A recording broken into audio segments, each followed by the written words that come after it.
celebrating the power of possibility. My name is Patricia Bible, and I am confident that anything is possible.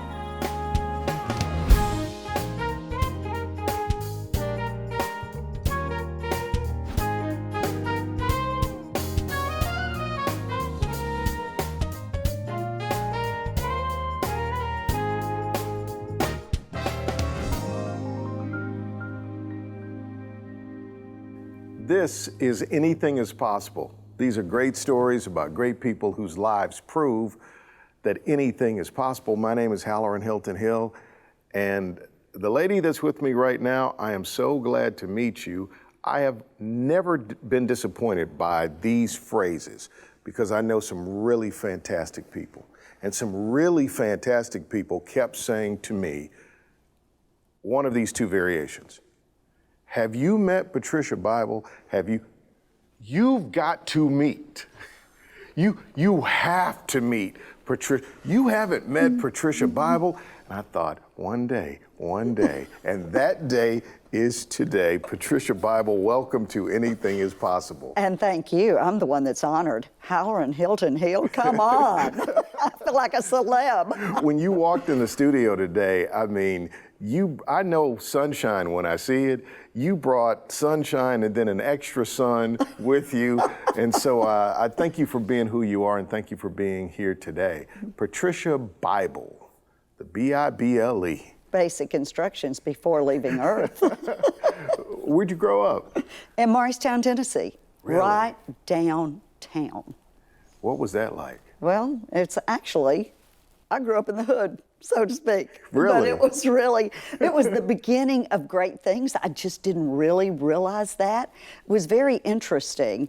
The projects were on the right-hand side of our home, and it was a teeny tiny little house. There were 4 children, my grandmother, my mother, and my father, and there were 2 bedrooms. So you can imagine what that was like. And on the other side was the middle class part of town, but there was a swimming pool that was only 4 blocks. So even as poor kids got to enjoy all that because we got to work there at the pool, and all 4 of us did that, so it was really kind of cool.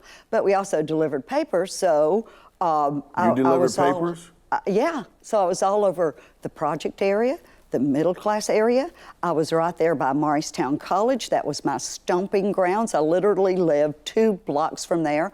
And so the professors up there kind of took this little child under their wing, and it was really cool.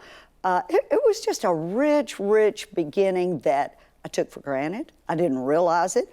I probably held it against myself and maybe even my mom and my grandmother for a while, unfortunately, and I asked their forgiveness because I thought, oh, why am I growing up poor? Why don't I get to do the things that all the other kids get to do? So, but it ended up being the biggest blessing I could have asked for. How? Well, there was this guy named Petey Seiler. And probably very few people even remember him. He was a coach at Morristown East High, and he owned the swimming pool. So I would walk to work, and then on my way, I would stop by Petey's house and get him. He was blind, and he always had a walking stick with him. So I'd hold on to his arm, and I have never heard such wisdom in my life. Now, this was only 2 blocks, and we probably did that 100, maybe 200 times, but just that wisdom that flowed from his mouth that at the time, I don't think I was gravitating to any of that, but as I grew, I realized what an impact he had. He had an amazing work ethic, demanded an absolute level of perfection from every one of his employees. And I also got to swim on the swim team because as being an employee, I got to swim in the pool where I wouldn't have gotten to have gone to the pool because we couldn't have afforded a pool membership. But it was so cool. Give me one of the tidbits of wisdom that you got from Petey Seiler. Always do the right thing, Patricia. Always do the right thing. And that's not always going to be easy. Let me share with you, there will be dangled carrots in your life that you're going to think, but that looks so much easier than doing the right thing. And that really has been a stone cold direction for me my entire life. Always do the right thing. Do I always do the right thing? No, but I do always try to do the right thing. You are a spitfire. right? And where does that come from in your DNA? Well, I was literally raised by two of the strongest women you could ever imagine. My mother worked as many as 4 jobs, went to school at night. She actually went to LPN school, and she worked in the knitting mill. So we were just like little rugrats, and we roamed the neighborhood all the time. We couldn't wait to get up in the morning and leave the house because there was nothing at the house. There was nothing to do. But if we were up and out, we could go deliver papers, we could go to the pool, we could walk over and see our mother at lunch when she was there at the knitting mill. We could just have free reign of the whole neighborhood because back then, we never locked our doors. We never thought about anything ugly happening. It just wasn't part of the community, and everybody somewhat watched out for everybody else. I had a little brother that was a naughty little kid from the very beginning, and so he taught me how to go down to the main street and stick my thumb out and hitch a ride. My mother would have died, and my grandmother would have beaten me to death with those switches that were all around the house that she would say, "Tricia Ann, go out there and pluck me 3. And so I'd have blood running down my legs by the time I got out of trouble with her. Why don't we take a break? I want you said you were raised by 2 of the strongest women in the world. I would love for you to define strong. I'd love to. Patricia Bible is my guest. You're watching Anything is Possible. Possibility powered by Pilot Flying J, Covenant Health, Home Federal, and the Knoxville News Sentinel. Coming up. There was abuse, but these women loved that abuse out of us. You said you were raised by 2 of the most incredible and strong women in the world. Define strong. What'd Very that look interesting. like? They both are me rolled up into one. Perseverance like you would not imagine, Halloran. My father, unfortunately, was an alcoholic, and my mother, my grandmother, all 4 children worked really, really hard. My grandmother had, I'll never forget, $62 a month in her Social Security check. My mother, every dime she could get her hands on. And what I didn't realize at the time, we were a very important part of paying those bills. When we delivered the papers, the money came back. I was the accountant, so to speak, of the 4 children, so that served me well later on in life. And that money would come back, we'd pay for the papers, and then what was left over went into the kitty. Well, the kitty paid the rent. The rent was $50 a month back then. The kitty helped pay for the groceries. We actually didn't get paid at the pool because that was exchanged to us for a membership. So that was really a cool opportunity. But these women were so resilient. Sometimes there were some really tough times that happened at my house. Might be that somebody ended up in the hospital. It might be that somebody ended up with a lot of bruises or something that maybe was broken. But these women... Say more. So you saw abuse then? There was abuse, but these women loved that abuse out of us. It was just a really interesting thing when you are involved with alcoholism. It's a very tough dynamic to be associated with, but it... So your father's alcoholism resulted in abuse against you and your siblings? My mother mostly, and some of the siblings, yes. And I don't want to say that as a black eye to him, because there was also things that I took away from what he taught me. But when he was under the influence of alcohol in a very horrific way, it ended up always being violence, Halloran, and that was tough to live through. But these women, no matter what, were the shield. They would stand in front of whatever was coming against you to make sure that you were protected no matter what they had to do. And then my mom would get up the next morning, 4 o'clock, be at a 5 o'clock job. Come in the afternoon, go to an afternoon job.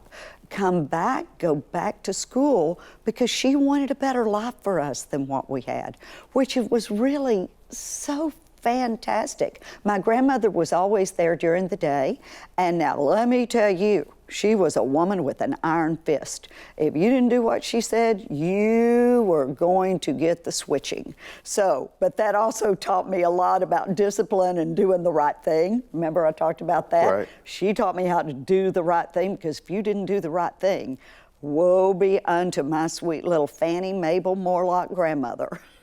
You know what? Two things that you said just then. One is the resilience of the people that are subject to that abuse. And if they aren't resilient, you don't have possibilities beyond that. True. My mother was a domestic worker with her sisters and her mother. They would do the domestic work in these houses in West Palm Beach, Florida.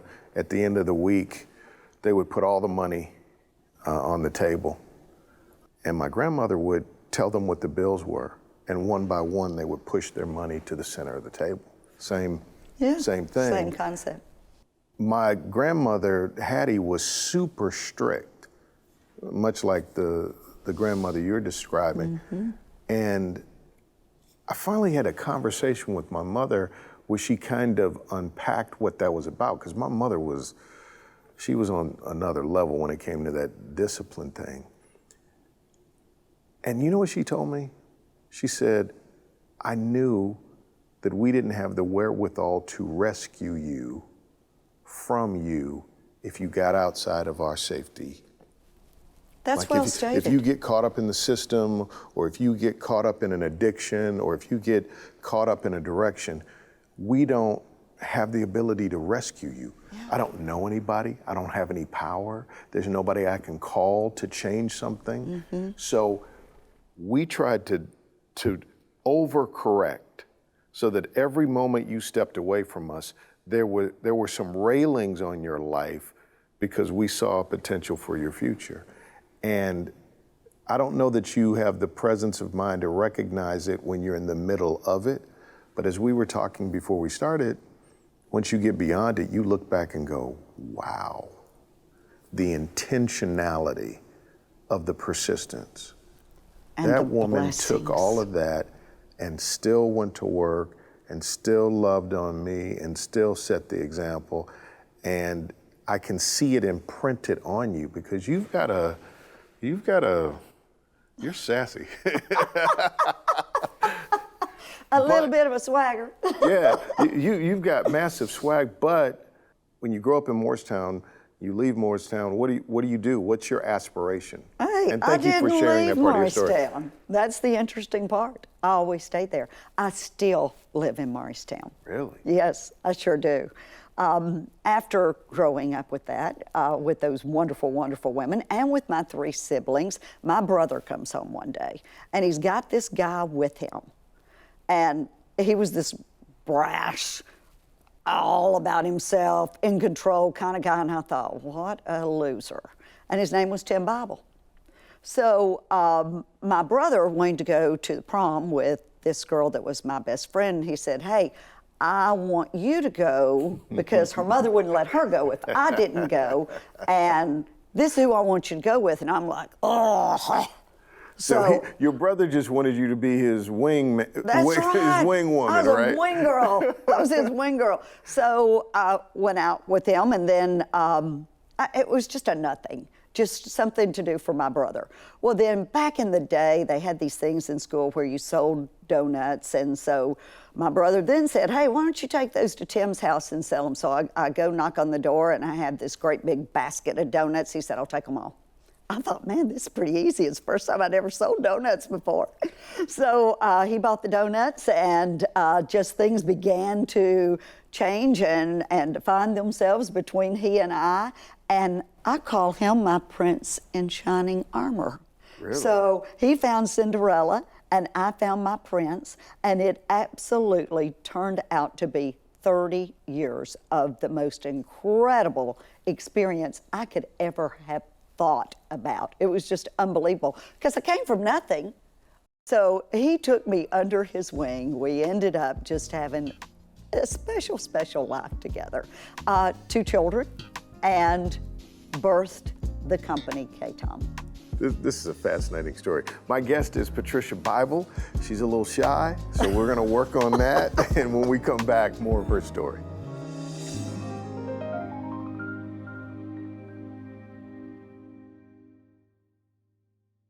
So you meet your prince. You didn't say Prince Charming. You said your prince in shining armor. That's right. Yeah. Tell me about that 30-year run. Oh my goodness, it was spectacular. He loved to do anything that was a man thing. He loved shooting guns. He loved fast cars. We had a race car. We had a Corvette. Anything that moved quickly, Tim was all about it. All day, every day, and twice on Sunday. Yeah, and you know the really cool thing was he was a visionary from very early on. When I first met him, he owned these laundromats in town.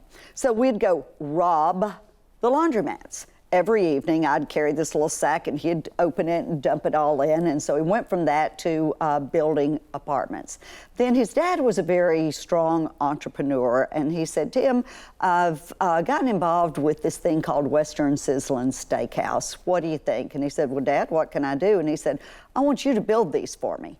And he said, well, I had never done that, but yeah, I can try. And so that's where I guess the first 10 years of our life began, and we'd drop into a town, let's just say Columbus, Mississippi, would stay there 90 days, and if we could give you from date that you gave us the contract to 90 days, 90-day window, we would walk away with a really, really nice bonus. So we were relentless together. He would be on the phone 2 or 3 in the morning if he had a problem with somebody that didn't perform or couldn't get them on the job site. And then during the day, he would leave me a list, call my plumber, get my brick mason here. They're in Morristown, Tennessee. I need them here on Friday. I need this to be arranged, So he would go to the job site, run the job site, and I was home taking care of all of the nuances that happened behind the scene. Let me ask you a question about this. Okay. So you talked about where you grew up, how you grew up. Mm-hmm. Would you say that you were poor? Oh, beyond, yes. Sounds like not poor, poor. Sounds like Mr. Bible was rich. Well, actually, did he come from money? He was middle class. He was middle class, but they worked hard and they were always looking for that thing that was going to get them to the next level, where, as you talked of your parents and my parents, we didn't have that opportunity. It just wasn't there. It was nickels and pennies. But with him, they did have the opportunity. They didn't have an extraordinary amount, but they were strong middle-class people in town. So let me ask you this. Did you struggle with that? Did you struggle with, can I play on this level? Am I worthy to be in this space? Did you struggle with that at all? You know, that's really an interesting question. I'd never thought about that until you just asked that. And I'm watching my mind, my life play through my mind. And the answer is no. And I'm not sure if it was because he made me feel so comfortable, or if it was because of those skill sets that I learned. Remember who the accountant was when we were delivering papers? That was me. I worked the cash register at the pool. I cleaned the bathrooms at the pool. I was a lifeguard at the pool. So I'd already had so many life experiences that somebody who had zero money would have normally had, that I was able to have those conversations and play on that level, but I didn't realize it at the time. Isn't it so powerful when somebody loves you in a way where you feel affirmed? Yes. Not afraid. Special. They say when somebody really loves you, you feel it, you feel special. And when you feel special, you do special stuff. And it seems like he had that, but I think he also saw it. Being able to look past exteriors to interiors and to see the quality of the human being, right? That's a really special thing. But it's really special if you can see it, seize it, and savor it. Does that make sense at all? It makes total sense. And I wish I'd been able to do that I could have seized it and I could have savored it. I didn't, but I think he did. I think what you're saying he did, because I remember at the end of his life, and as I stopped and I started thinking about the past and what we had together, it really was, and the way I would describe what you just said was like he had his great big giant hand in the middle of my back, always pushing me forward. He had such a belief in me. Wow. It was just extraordinary. I didn't know it then, but after the fact, it was so obvious that he had prepared me for the time that he wouldn't be there. He taught me a lot. We went through a lot together. He sounded like Petey Siler. Yeah, he was. He was a lot like Petey Siler. It was really cool. Losing him. Oh, absolutely. Okay, let me tell you how I describe that. It was as though someone took a chainsaw from the top of my head all the way through the trunk of my body and ripped me apart. And then there were these two parts that were trying desperately to figure out how to get back together. That was the hardest, most difficult time in my life. We've got to do two parts. On the next edition of Anything is Possible, you're going to hear the story of being torn asunder and then how God put her back together. It was God. This is Anything is Possible. We'll see you next time.